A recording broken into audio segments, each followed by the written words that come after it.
Gago.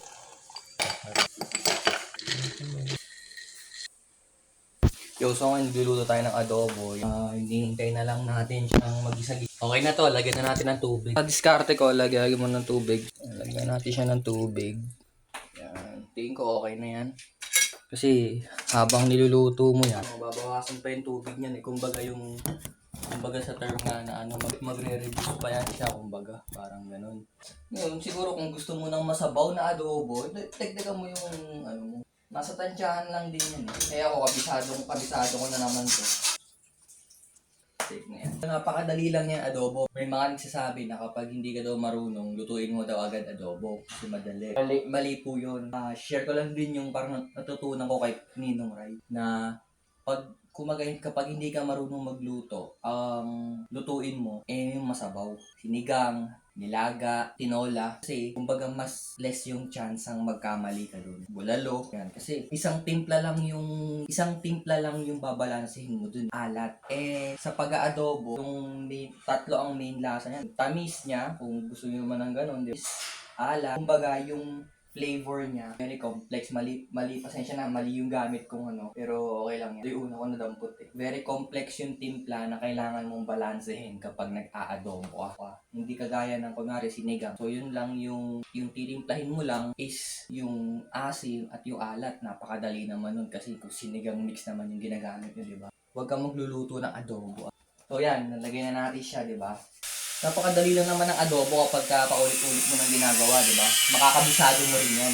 Bisa ka ng bawang, manok. Kung gusto mo, lagyan mo ng sibuyas. Lagyan mo ng luya. Ikaw bahala. Nasa sayo naman yun eh. Gusto mo, lagyan mo ng carrots yan eh. Pero mumurahin kita pag ginawa mo yun. Dahil kanya-kanya yan. Bahala kayo kung anong trick nyo. Ito, dagdag palasa lang to. Pamerma lang to. Dalawa. Kasi 2.5 kilo to eh. Pagkatapos mong igisa, timplahan mo. Yan syempre, lalagyan mo ng suka. Tansyahan lang ako maglagay ng suka. Wala talaga akong sukat eh. Ngayon, isang plain na suka nilalagay ko. Tapos ito plain vinegar. Konti lang. Ibabaw. Tanggalin niyo yung mga scum. Ibabaw kasi ayaw natin yan. So yun, ganyan lang, hintay mo na lang maluto yan. Sa huli ako naglalagay ng toyo kasi papakulay lang naman yan. Kapag okay na yung alat yan, pag okay na yung asin, yung lambot niya, okay na yung pagkaluto niya, dagdagan mo ng konting toyo, pampakulay lang para masabing medyo may alat lang siya. Tapos asukal or oyster sauce. So depende sa'yo. Kaya nag-video ngayon kasi magluluto tayo ito papakita ko sa inyo. Magluluto tayo nito. So, eto, naghiwalayan ko dito ng roughly kalahating kilong chicken. Ngayon, hindi ko alam, parang gusto ko siyang pakuluan eh. Pero dito kasi, may, McCormick Korean fried chicken. Kung alam nyo yung chicken sa bonchon, o parang ganito yun, soy garlic, parehas lang. Pagbukas mo ng pack, ayan, nandito yung parang butter mix, lalagyan mo lang ng tubig yan, haluin mo, tapos ito yung pinaka-sauce. So, pagka naluto mo na yung chicken, itong sauce, lagay mo sa isang closed container, tapos i-shake mo dun. So, parang french fries siya, di ba? So, ayan, nandito yung instructions niya. Open pack 1. 60 ml lang yung tubig na kailangan nating ihalo dun sa pinaka-butter niya. Hindi butter na dairy cream, B-A-T-T-E-R. Sa mga Jollibee, hindi naman pinapakuluan yun eh.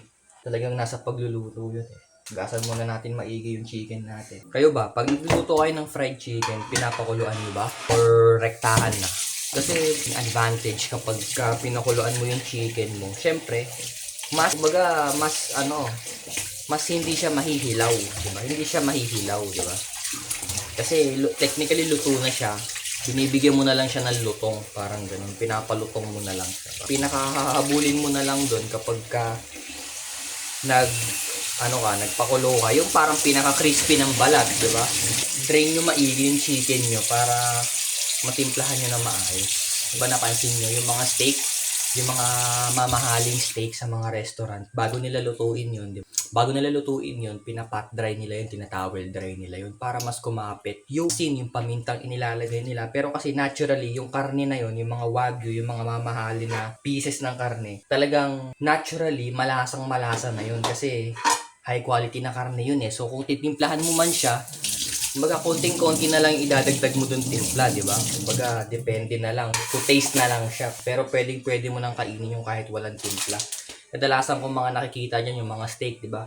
Ano lang, asin paminta lang. Asin paminta lang, pero minsan nga nagtataka ako eh. Sa sarap ng mga ganong klaseng steak, baka malamang sa malamang may secret din yung asin paminta na yun. Hindi lang basta-basta asin paminta lang din. Nilalagyan ng, ano ba yun, rosemary ba yun? Nilalagyan ng butter, nilalagyan ng garlic, tas rosemary. And may isa silang parang nilalagay na ano eh, na parang yung sa ano ng pine tree. Parang yung dahon ng pine tree. Yun, tapos habang naluluto yung steak doon, yung pinapaliguan nila ng butter na meron ng essence na nung herb na yun. Parang logically, kapag ang karne mo babad sa tubig, o di ba? Parang kapag tinimplahan mo siya, mababaliwala lang yung nilagay mong timpla kasi lalabas lang yung tubig niya, magtutubig lang siya. So, malamang sa malamang yung timpla mo matabang, yung lasa nun matabang. Kaya i-drain yung maigi yung mga karne nyo. Kadalasan kapag lalo na pag frozen, galing sa freezer, syempre matigas yan. Para lumambot, bababad mo sa tubig, di ba? Ngayon gawin na natin siya. 60 ml, ilang cups yun? 6 cups ako magaling magsukat eh. 1/4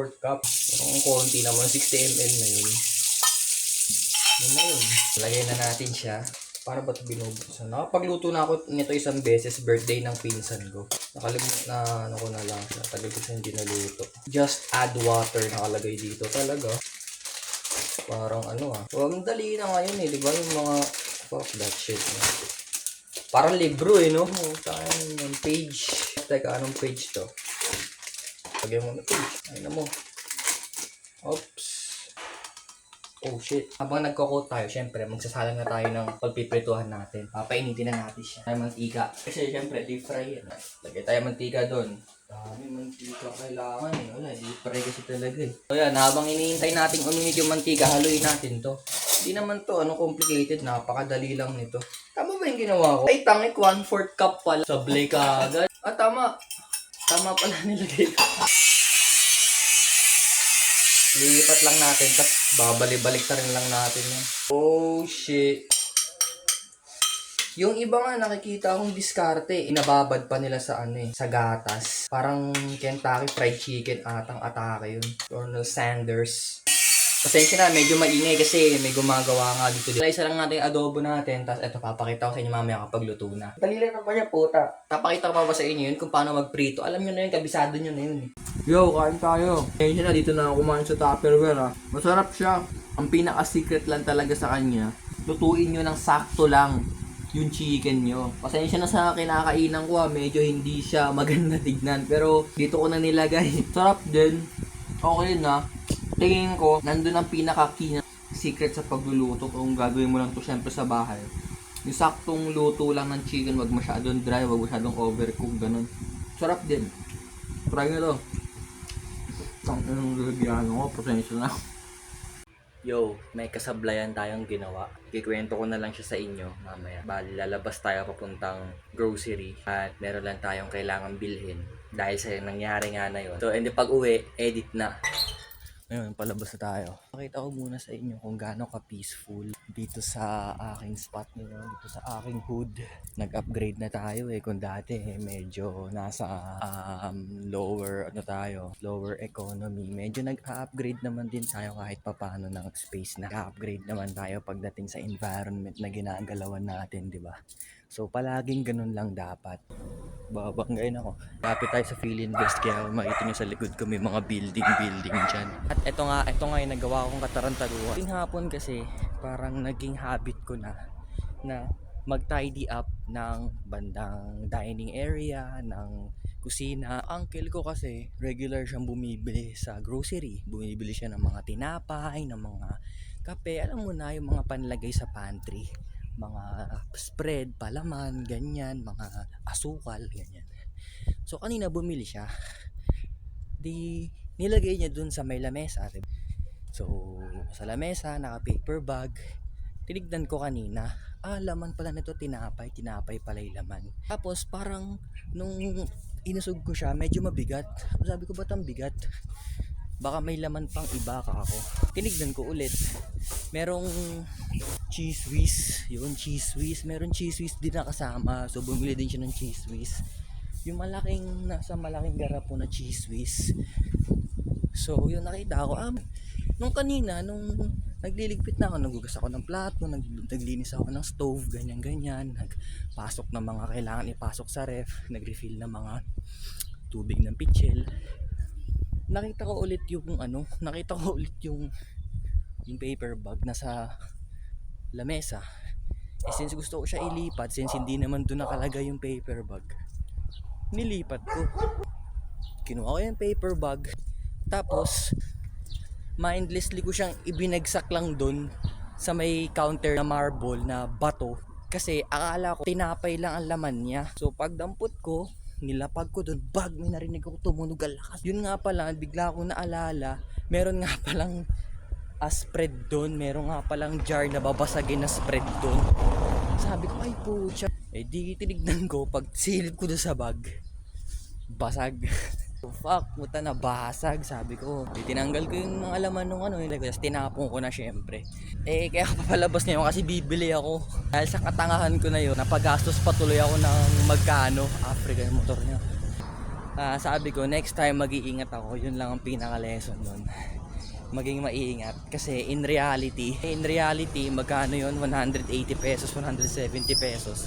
2-3 oras ng pinagtatrabahuhan. So wala. Ganun talaga. Charge it to the game. Oh, it's all good. Dahil big baller ako, gumastos ngayon, bigla ako nasawala. So nakabili na tayo ng kailangan natin. On our way home. Careless eh, yun. Napapalapag careless. Don't be careless, man. Ibang company to, baka pwede ako mag-OJT dyan. Facebook Reels maghapon. Ito pa ako ng girl kanina eh.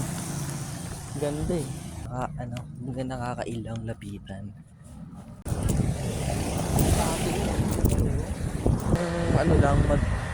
Biglang pumasok lang sa isip ko, kung bata ka, parang boring na lumaki dito. I mean, safety nandito na yun, panigurado yan, safe ka rito.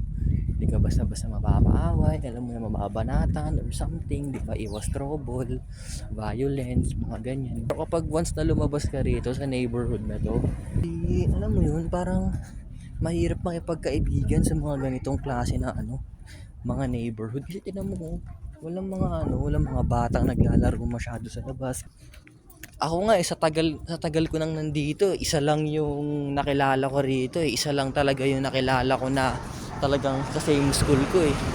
Na kumbaga parang maaano na kahit papaano colleague. Yun si taga dito. Ex siya ng classmate ko actually. Kaya rendering na tayo ulit dyan. Although itong video natin, hindi ko alam kung kailan natin ito may upload. Ginawa naman sa'yo. Kasi siya naman yung unang person sa'yo. Kasi Ilang beses na nangyari sa'yo? parang tuwa. Eh hindi nga friendly nga ako eh. Kumbaga para sa akin, bago kita makilala, Hindi mo tama ba yun, mali? na bago kita nakilala, kaibigan ko na sila, bakit gusto na lang So mas gusto mo yung lalaki na sasabihin sa'yo, okay lang, lumabas ka kasama yung mga guidelines. Yeah. So okay sa'yo, Mm-mm. mas preferred mo. Yes. Wala ako seryoso yung Hindi tama. Si nanay, tatambay pa siya kasama yung mga ibang lalaki. Kaso wala akong mama eh. Nangyari Hindi maganda tignan. So, Wala daw siyang mama, no? Okay. Pwede pala. Pero pwede mo rin Hindi mo nag-give up na siya eh. Baliw talaga yung mga babae. Baliw. Siguro, may point. Pero kasi ay, Alam niyo ba yung pinanggagalingan? Proximity, meaning yung pagiging pagkalapit physically ang unang step para sa attraction. yes. Agree? O sa utak ng lalaki, gusto mo tong chick, ilalapit mo ba siya? Sa posibleng magkagustuhan sila.